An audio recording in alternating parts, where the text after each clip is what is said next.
Good morning dear students.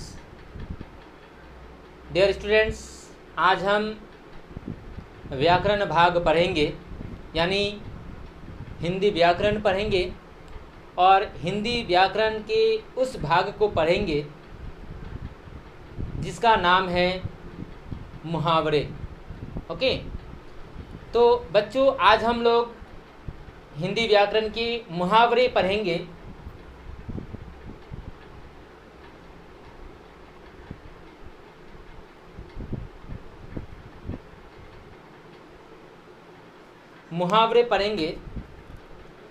तो मुहावरे का जो डेफिनेशन है या परिभाषा कि मुहावरे किसे कहते हैं, उदाहरण के साथ लिखो। मुहावरे जो हैं उनको हम इंग्लिश में कहते हैं इडियम्स। Okay, IDIOMS, idioms. मुहावरे का इंग्लिश में हम लोग इडियम्स कहते हैं, वहीं हिंदी में हम मुहावरे कहते हैं। मुहावरे का अगर परिभाषा हम लोग देखें तो वह होता है कि ऐसे वाक्यांश जो अपने सामान्य अर्थ को त्याग कर विशेष अर्थ ग्रहण कर लेते हैं, उन्हें मुहावरा कहते हैं। यानी मुहावरा का अर्थ होता है कि ऐसे वाक्यांश यानी ऐसे वाक्य के कुछ अंश जो अपने सामान्य अर्थ यानी उनका जो नॉर्मली जो अर्थ निकलता है उस अर्थ को त्याग कर यानी उस अर्थ को छोड़ते हुए वह किसी विशेष अर्थ को यानी विशेष अर्थ को दर्शाता है, उसे मुहावरे कहते हैं।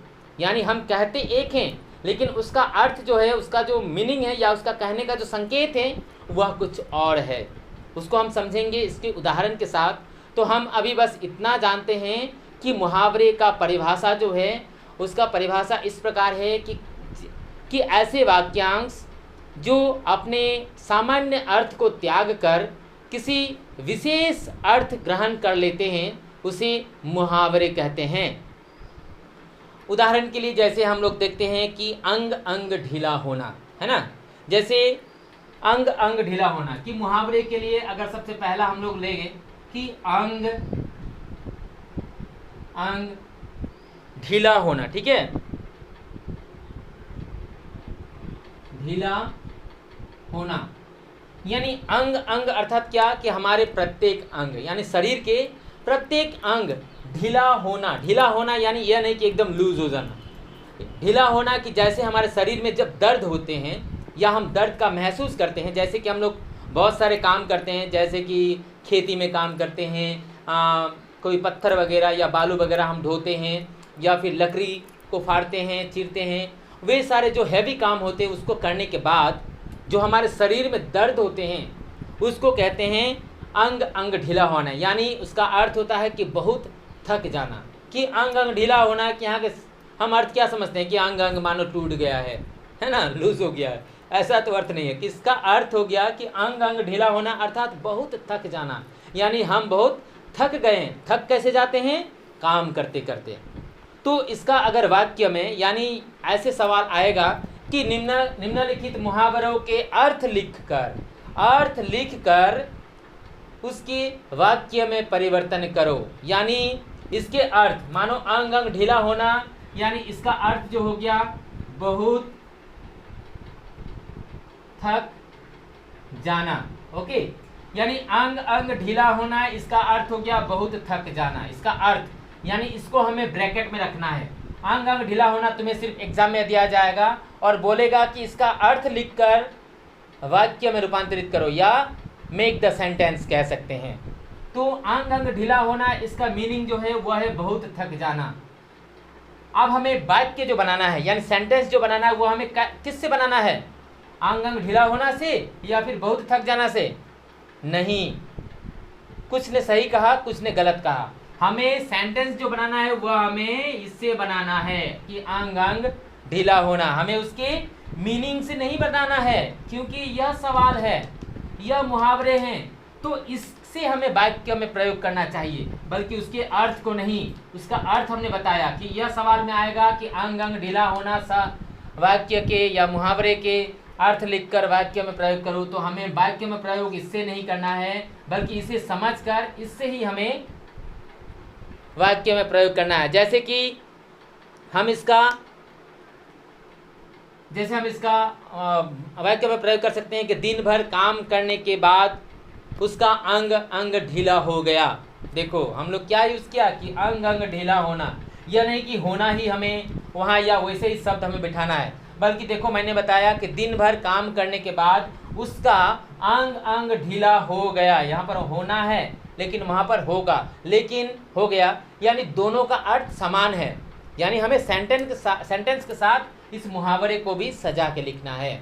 तो सबसे पहला जो मुहावरा, जैसे क्या कहा गया है कि विशेष अर्थ को, अपने सामान्य अर्थ को, इसका जो परिभाषा है मुहावरे का, उसमें कहा गया है कि कोई वाक्यांश अपने सामान्य अर्थ को त्याग कर जब विशेष अर्थ को ग्रहण कर लेता है उसे मुहावरे कहते हैं। जैसे कि अंग अंग ढीला होना अर्थात बहुत थक जाना, जिसका हम सेंटेंस बनाएंगे तो होगा कि बहुत सारा दिन काम करने के बाद उसका अंग अंग ढीला हो गया, यानी सारा दिन काम करने के बाद वह थक गया था, यही उसका मीनिंग है।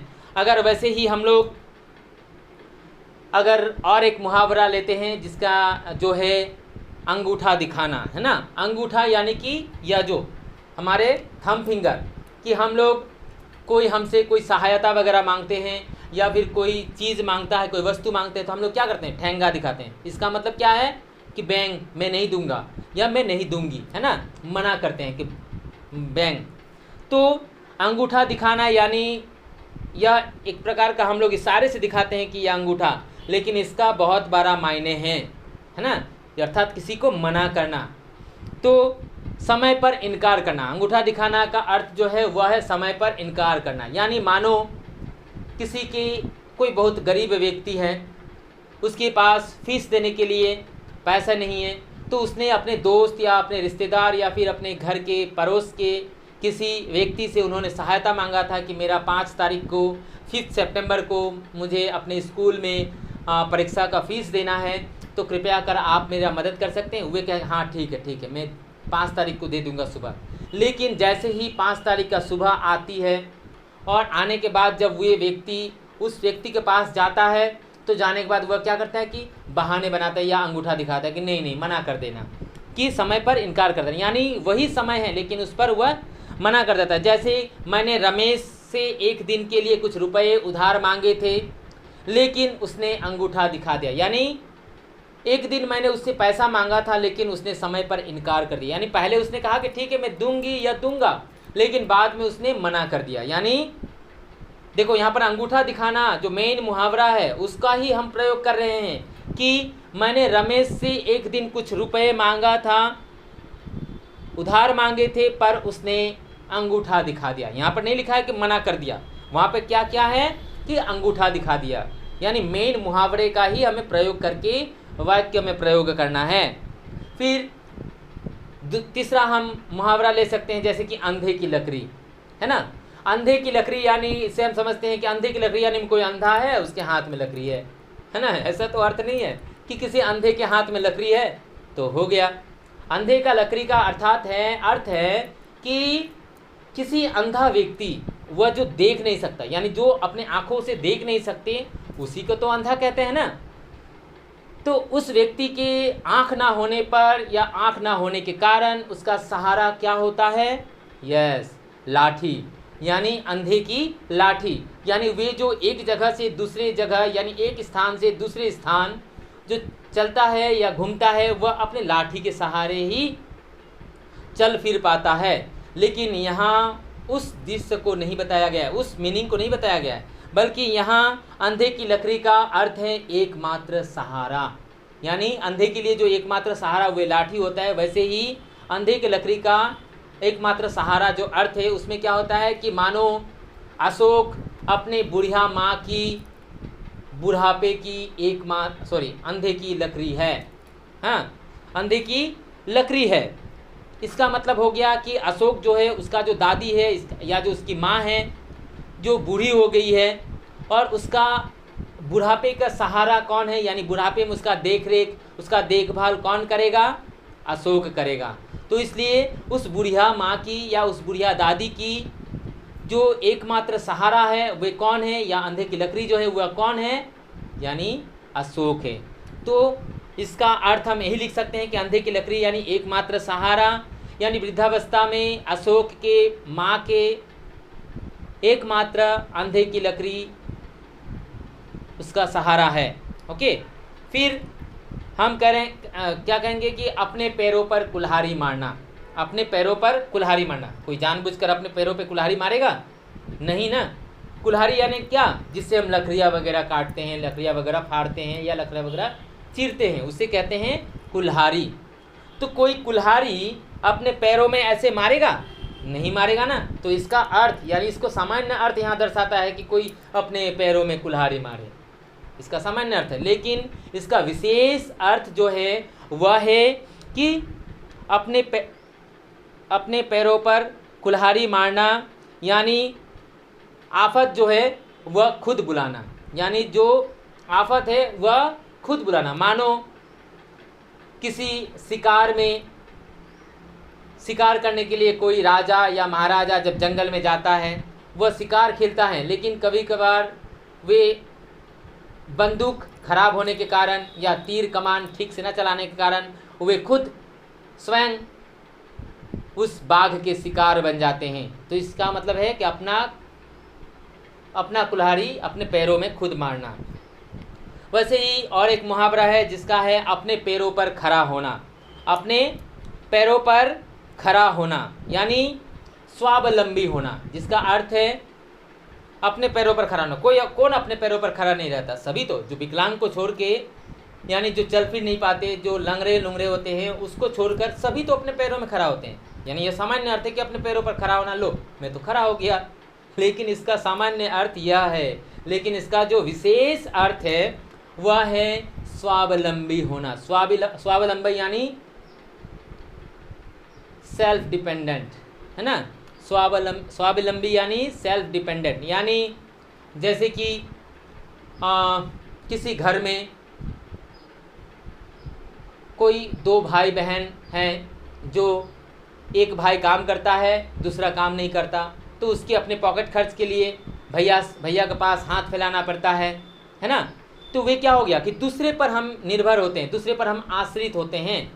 लेकिन अगर हम खुद कमाएं, खुद रोज़गार करें, खुद उपार्जन करें, तो उससे क्या होगा कि हम अपने पैरों पर, कभी भी कोई भी सिचुएशन आएगा, कोई भी ऐसा समय आएगा जिसमें कभी भी वह समय आ सकता है जिसमें हम अपने पैरों पर, यानी अपने हिम्मत पर, अपने ताकत पर, अपने उस परिस्थिति पर हम खुद खड़ा हो सकते हैं, उस परिस्थिति का सामना कर सकते हैं। उसे कहते हैं स्वावलंबी होना, यानी अपने पैरों पर खड़ा होना, यानी अपनी प्रगति के लिए अपने पैरों पर खड़ा होना जरूरी है। वैसे ही अगर हम करें कि जैसे अगर मगर करना, है ना। और एक मुहावरा है जो है अगर मगर करना। अगर मगर यानी जैसे कि हम किसी बच्चे से या किसी स्टूडेंट से जब हम पूछते हैं कि सॉरी डियर बच्चों, कि अगर मगर यानी कि मानो टाल मटोल करना, यानी कि अगर मगर मानो हम कोई हमसे कुछ पूछता है तो हम लोग ऐसे ऐसे करते हैं, नहीं नहीं परंतु किंतु ऐसा, मतलब हम उसमें बहाने बनाते हैं। अगर मगर करना यानी बहाने बनाना, टाल मटोल करना।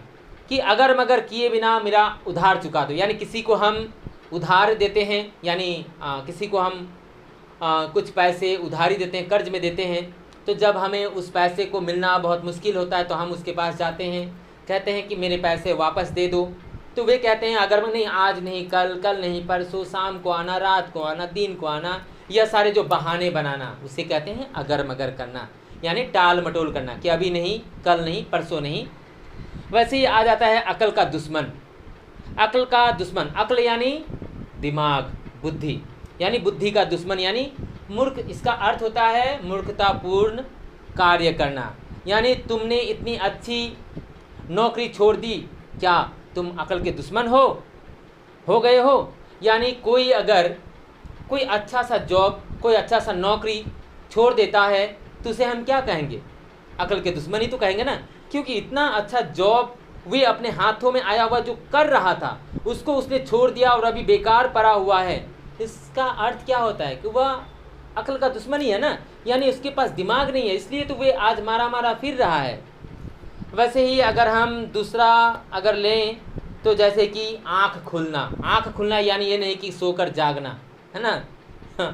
सोकर जागने को हम आँख खोलना नहीं कहते कि वह सो गया था और आज आँखें खोल दिया तो जाग गया। इसका अर्थ एक्चुअली क्या होता है कि आँख खोलना यानी होश आना। होश यानी जो हम लोग किसी परिस्थिति में हम डूब जाते हैं, किसी चिंता में हम डूब जाते हैं, तो उसमें से जो हम अपने चेतना को जागृत करते हैं उसे कहते हैं होश आना। यानी वार्षिक परीक्षा में, यानी जब कोई एग्ज़ाम वगैरह होता है, कोई एनुअल एग्ज़ाम या कोई फाइनल एग्ज़ाम होता है, कोई जॉब का एंट्रेंस एग्ज़ाम होता है, तो उसमें जब हम एग्ज़ाम का डेट अभी काफ़ी दूर रहते हैं तो हम पढ़ाई नहीं करते, उतना महत्व नहीं देते।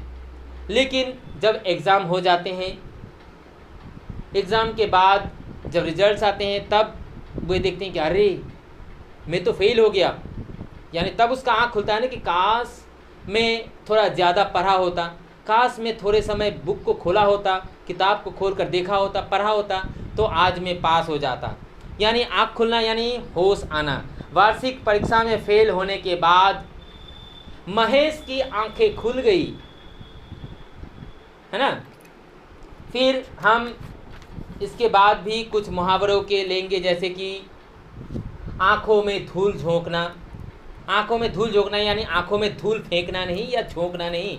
आँखों में धूल झोंकेंगे तो क्या होगा, माने आय खराब हो सकते हैं, आँख खराबी हो सकती है, बहुत सारे। यानी इसका मतलब ये नहीं, बल्कि इसका सामान्य अर्थ होता है कि आँखों में धूल डालना या फेंक देना। इसका विशेष जो अर्थ होता है वह है धोखा देना। यानी हवलदार की आँखों में धूल झोंक कर कैदी भाग गया या चोर भाग गया। वैसे ही और एक मुहावरा है 9-2-11 होना, यानी भाग जाना, कि चोर पुलिस को देखकर 9-2-11 हो गया। यहाँ पर 9 और 2 को प्लस करने से 11 नहीं होते हैं, लेकिन इसका विशेष अर्थ क्या होता है कि भाग जाना। यानी पुलिस को चोर देखकर 9-2-11 हो गया, है ना, 9-2-11 हो गया। वैसे ही और भी बहुत सारे ऐसे मुहावरे हैं जो मैं लिखवा कर दूंगा, जिसे बस समझना है, पढ़ना है, लिखना है। वैसे ही कुछ मैं मुहावरों के नाम बोलूँगा, जैसे कि आग बबूला होना, ईंट का चांद होना, ईंट का जवाब पत्थर से देना, आस्तीन का सांप, आँख लाल करना, खाली हाथ लौटना, गधे मुर्दे उखाड़ना, गागर में सागर भरना, घोड़े बेचकर सोना, चिराग तले अंधेरा, छाती पीटना, दाल में काला होना, तू मैं करना, जान की बाजी लगाना। ये सर बहुत सारे ऐसे मुहावरे हैं जिनके सामान्य अर्थ त्याग कर वे विशेष अर्थ को प्रकाश करते हैं या दर्शाता है, उसे ही मुहावरा कहते हैं। तो बच्चों, आज हमने मुहावरे का यानी इडियम्स का हमने डेफिनेशन पढ़ा कि ऐसे वाक्यांश जो अपने सामान्य अर्थ को त्याग कर विशेष अर्थ को ग्रहण कर लेता है उसे मुहावरा कहते हैं। तो बच्चों, इस व्याकरण को अच्छे से समझना, अच्छे से देखना, और कुछ मैं अभ्यास के लिए कुछ मुहावरे भी दूंगा जिसका अर्थ लिखकर तुम्हें वाक्य में प्रयोग करना है। तो आज के लिए इतना ही, धन्यवाद।